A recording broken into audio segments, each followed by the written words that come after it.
বলছি ফুচকা কত করে? 1 টাকায় 4টে।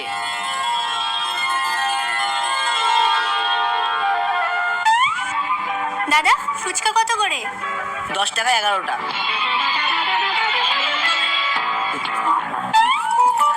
দাদা ফুচকা কত করে? 20 টাকায় 4টে।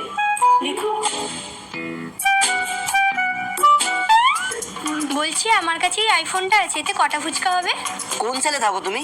আইফোনে একটাও ফুচকা হয়? আচ্ছা এটা ধরো। এই ওয়ালেটটা না বাবার পকেট থেকে নিয়ে এসেছি, এতে কটা হবে? কত হবে? খুব জোরে 1 লাখ টাকা হবে। 1 লাখ টাকা তো একটা ফুচকা হয়। লাস্ট আমার কাছে এই বাড়ির দলিলটাই আছে। ঠিক আছে, একটা ফুচকা হয়ে যাবে। হ্যাঁ তাই দাও। জল হবে না কিন্তু।